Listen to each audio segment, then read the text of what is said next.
सुभद्रा ने भाई भगवान श्री कृष्ण से पूछा, भैया क्या कर्म का फल सभी को भोगना पड़ता है? मुस्कुराते हुए भगवान श्री कृष्ण सुभद्रा से कहते हैं, हाँ बहन, लेकिन यह बात तुम क्यों पूछ रही हो? मित्रों, सुभद्रा ने एक सपने में अपने कुल का विनाश देखा था और वही विनाश महाभारत के युद्ध के उपरांत हम सभी ने देखा था। भगवान श्री कृष्ण सुभद्रा से कहते हैं, प्रत्येक मनुष्य को कर्मों का फल जरूर मिलता है। अगर हम अच्छा कर्म करते हैं तो उसका फल भी अच्छा मिलता है और वहीं बुरा कर्म करते हैं तो उसका फल भी बुरा ही होता है। इसलिए कर्म करने से पहले जरूर सोच लेना चाहिए कि हम कर्म कैसा कर रहे हैं, उस कर्म का वैसा ही फल हमें जरूर मिलेगा। इसलिए कभी बुरा कर्म मत करना और तो और उसके बारे में सोचना भी मत। इस मृत्यु लोक पर कर्म फल के सिद्धांत से कोई नहीं बच पाया है। स्वयं मुझे भी शाप युक्त होना पड़ा है।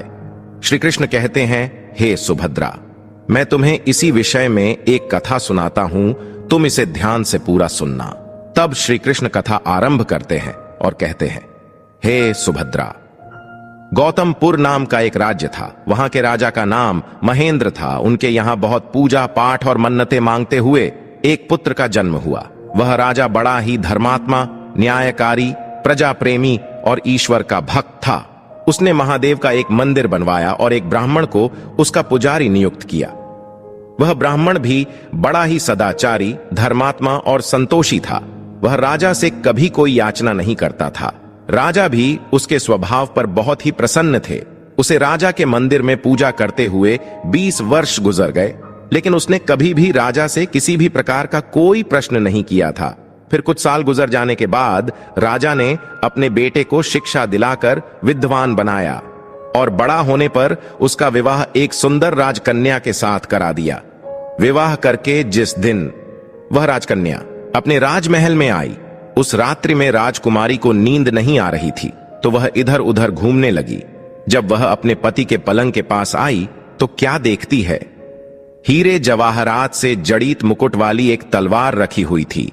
जब उस राजकन्या ने देखने के लिए वो तलवार म्यान से बाहर निकाली, तब तेज धार वाली और बिजली के समान प्रकाश वाली तलवार देख करके वो डर गई और डर के मारे उसके हाथ से तलवार नीचे गिर गई, जो राजकुमार की गर्दन से जा लगी। उसी से राजकुमार का सिर कट गया और वह तुरंत ही मर गया।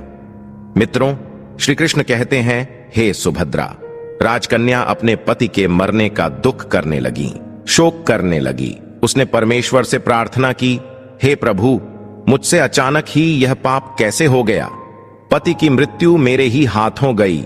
आप तो जानते ही हैं, लेकिन राजा के सामने मैं सत्य ना कहूंगी, क्योंकि इससे मेरे माता पिता और सास ससुर को कलंक लगेगा और इस बात पर कोई विश्वास भी नहीं करेगा। किंतु जब प्रातः काल में पुजारी कुएं पर स्नान करने आया तो राजकन्या ने उसको देख करके विलाप करना शुरू कर दिया और इस प्रकार से कहने लगी कि हाय हाय, मेरे पति को कोई मारकर भाग गया, मेरे पति को कोई मार डाला। यह सुनकर के सभी लोग इकट्ठा हुए और राजा साहब भी आकर के उससे पूछने लगे कि किसने मारा। वो कहने लगी, मैं जानती तो नहीं कि वो कौन था, लेकिन उसे महादेव के मंदिर में जाते हुए जरूर देखा था। राजा समेत जब सभी लोग महादेव के मंदिर में आए तो उन्होंने केवल ब्राह्मण को पूजा करते हुए देखा और उसको पकड़ लिया और पूछा, बता, तूने राजकुमार को क्यों मारा? तब ब्राह्मण ने कहा, मैंने राजकुमार को नहीं मारा, मैंने तो आज तक उनका राजमहल भी नहीं देखा। इसमें ईश्वर ही साक्षी है और बिना देखे किसी पर अपराध का दोष लगाना ठीक नहीं। किंतु ऐसे अवसर पर ब्राह्मण की तो कोई बात ही नहीं सुनता था, कोई कुछ कहता तो कोई कुछ। मित्रों, श्री कृष्ण कहते हैं, हे सुभद्रा, उस राजा के दिल में बार बार विचार आ रहा था, ये ब्राह्मण निर्दोष है। लेकिन लोगों के कहने पर राजा ने उस ब्राह्मण से कहा, हे ब्राह्मण, मैं तुम्हें प्राणदंड तो नहीं देता, लेकिन जिस हाथ से तुमने मेरे पुत्र को तलवार से मारा है, तेरा वो हाथ में काटने का आदेश देता हूं। ऐसा कहकर राजा ने उसका हाथ कटवा दिया। इस सारी घटना पर ब्राह्मण बड़ा ही दुखी हुआ और राजा को अधर्मी दोषी मान के उस देश को छोड़ के चला गया। उसके बाद वह खोज करने लगा कि अगर कोई विद्वान ज्योतिषी मिल जाए तो बिना किसी अपराध के हाथ काटने का मैं उससे कारण पूछ लूंगा। तब किसी ने उसे बताया कि काशी में एक विद्वान ज्योतिषी रहते हैं। फिर वह उनके घर पर पहुंचा। मित्रों, श्री कृष्ण कहते हैं, हे सुभद्रा, ज्योतिषी कहीं बाहर गए हुए थे, तो उसने उनकी धर्मपत्नी से पूछा कि माताजी, आपके पति ज्योतिषी महाराज कहां गए? तब उस स्त्री ने अपने मुख से अभद्र, असहाय, दुर्वचन बोले और ब्राह्मण का भी अपमान किया, जिसको सुन के वो ब्राह्मण बड़ा ही हैरान हुआ और मन ही मन कहने लगा कि मैं तो अपना हाथ काटने का हाल पूछने आया था, लेकिन अब तो मैं इनका हाल पहले पूछूंगा। इतने में ही ज्योतिषी जी भी आए और घर में प्रवेश करते ही उस ब्राह्मणी ने अनेक दुर्वचन कहकर के उनका तिरस्कार किया, लेकिन ज्योतिषी चुप रहे और अपनी स्त्री को उन्होंने कुछ भी नहीं कहा। इसके पश्चात वह अपनी गद्दी पर बैठे। ब्राह्मण को देख के ज्योतिषी ने उससे कहा, कहिए आपका कैसे आना हुआ? उस ब्राह्मण ने कहा, आया तो था मैं अपने बारे में पूछने के लिए, लेकिन पहले आप अपना ही हाल बताइए कि आपकी पत्नी अपनी जुबान से आपका इतना तिरस्कार भला क्यों करती है, जो किसी से नहीं सहा जाता। आप कैसे उसे सहन कर लेते हैं? इसका क्या कारण है? तब ज्योतिषी महाराज ने कहना शुरू किया, ये मेरी स्त्री नहीं है, मेरा कर्म है। दुनिया में जिसको भी देखो, अर्थात भाई, पुत्र, शिष्य, पिता, गुरु संबंधित जो कुछ भी है, सब अपना ही कर्म है। ये स्त्री पत्नी नहीं, मेरा किया हुआ कुकर्म है और यह बिना भोगे कटेगा भी नहीं। अपने किए हुए जो कुछ भी शुभ या शुभ कर्म होते हैं, उन्हें नित्य रूप से ही भोगने पड़ते हैं, और बिना भोगे तो सैकड़ों करोड़ों सालों के गुजरने पर भी कर्म नहीं छूटता। इसलिए मैं अपने कर्म को खुशी खुशी भोग रहा हूं और अपनी स्त्री की यातना को भी बर्दाश्त कर रहा हूं, ताकि अगले जन्म में इस कर्म का फल न भुगतना पड़े। फिर उस ब्राह्मण ने कहा, महाराज, आपने ऐसा क्या कर्म किया था? मित्रों, श्री कृष्ण कहते हैं, हे सुभद्रा। ज्योतिषी ने कहना शुरू किया, यह हमारे पिछले जन्म की कहानी है। मैं कौवा था और मेरी पत्नी एक गद्दी थी। इसकी पीठ पर एक जख्म का फोड़ा था। फोड़े की पीड़ा से यह बहुत दुखी थी और बहुत कमजोर भी हो गई थी। मेरा स्वभाव बड़ा ही दुष्ट था, इसलिए मैं इसके फोड़े में चोंच मार मार के इसे और भी ज्यादा दुखी करता था।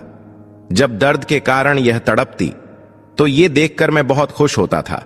मेरे डर के कारण यह सहसा बाहर भी नहीं निकलती थी, किंतु मैं इसको ढूंढता हुआ फिरता था। ये जहां भी मिले वहीं इसे मैं दुखी करता था। आखिर मेरे द्वारा बहुत सताए जाने पर त्रस्त होकर ये गांव से कई मील दूर के जंगल में चली गई। वहां गंगा जी के किनारे घना जंगल था, उसी में यह रहने लगी। वन में हरा हरा घास खा के और मेरी चोटों से बच के सुखपूर्वक रहने लगी थी। लेकिन मैं इसके बिना नहीं रह सकता था। इसको ढूंढते ढूंढते मैं भी उसी वन में जा पहुंचा और वहां इसे देखते ही मैं इसकी पीठ पर जोर जोर से चोट मारने लगा, तो अचानक ही मेरी चोंच इसकी रीढ़ की हड्डी में चुभ गई। इस पर इसने अनेक प्रयास किए, फिर भी मेरी चोंच न छूट सकी और मैंने भी चोंच को निकालने का बड़ा प्रयास किया, लेकिन वो ना निकले। पानी की भय से ही ये दुष्ट मुझे छोड़ेगा, ऐसा सोच के यह गंगा में प्रवेश कर गई, लेकिन वहां भी मैं अपनी चोंच नहीं निकाल पाया। अंत में ये गहरे प्रवाह में प्रवेश कर गई। गंगा का प्रवाह अत्यधिक तेज होने के कारण हम दोनों ही उसमें बह गए और बीच में ही मर गए। तब गंगा के प्रभाव से यह ब्राह्मणी बनी और मैं बड़ा अभागी ज्योतिषी बना। अब वही मेरी पत्नी हुई है। अब यह जीवन पर्यंत अपने मुख से गाली दे दे करके मुझे दुखी करेगी और मैं भी अपने पूर्व जन्म के कर्मों का फल समझ करके सहन करता रहूंगा और इसका दोष नहीं मानूंगा, क्योंकि ये सब मेरे ही किए हुए कर्मों का फल है। इसीलिए मैं शांत रहता हूं। मित्रों, श्री कृष्ण कहते हैं, हे सुभद्रा। तब जोशी ने कहा, अब तुम अपना प्रश्न पूछो। तब उस ब्राह्मण ने अपना वो सारा समाचार सुनाया ज्योतिषी को और पूछा, उस अधर्मी पापी राजा ने मुझ जैसे निरपराध का हाथ क्यों कटवाया? ज्योतिषी ने कहा, राजा ने आपका हाथ नहीं कटवाया, आपके कर्म ने ही आपका हाथ कटवाया है। पूर्व जन्म में आप एक तपस्वी थे और राजकन्या एक गाय थी तथा राजकुमार पारधी था जब पारधी गाय को मारने लगा। इधर कोई गाय तो नहीं गई, किंतु आपने कठोर व्रत कर रखा था कि आप कभी झूठ नहीं बोलेंगे। तब जिस तरफ गाय गई थी उसी तरफ आपने हाथ से इशारा किया था। फिर कसाई ने उस गाय को मार डाला और वह गंगा किनारे वो उसकी चमड़ी निकाल ही रहा था। इतने में ही जंगल से एक बाघ निकला और उसने गाय कसाई दोनों को खा करके जंगल में वापस चला गया। गाय और उस कसाई दोनों की हड्डियां गंगा जी में बह गई। मित्रों, श्री कृष्ण कहते हैं, हे सुभद्रा, गंगा जी के प्रताप से कसाई को राजकुमार तथा गाय को राजकन्या का जन्म मिला और पिछले जन्म में किए हुए उस कर्म ने एक रात्रि के लिए उन दोनों को एक साथ लाया था। क्योंकि पारधी ने गाय को चाकू से मारा था, इसी कारण से राजकन्या के हाथों से तलवार गिरने से राजकुमार का सिर कट गया और वो मर गया। इस तरह से कर्म अपना फल देकर निवृत्त हो गया। तुमने जो हाथ का इशारा करके कर्म किया था, उसी पाप कर्म ने ही तुम्हारा हाथ कटवाया। इसमें तुम्हारा ही दोष है, यही कर्म का फल है। ऐसा निश्चय करके अब तुम सुखपूर्वक रहो, क्योंकि कर्म का भोग कभी भी मिटता नहीं। मित्रों, श्री कृष्ण कहते हैं, हे सुभद्रा, कितना सहज है ज्ञान युक्त जीवन। यदि हम इस कर्म सिद्धांत को माने और जान लें, तो पूर्वकृत घोर से घोर कर्म का फल भोगते हुए भी हम कभी भी दुखी नहीं होंगे, बल्कि अपनी चरित्र की क्षमता को बनाए रखने में सफल होंगे। तो मित्रों, आशा करते हैं आपको यह प्रस्तुति पसंद आई हो तो लाइक अवश्य करें और कमेंट में जय श्री कृष्ण अवश्य लिखें। आप सभी का धन्यवाद।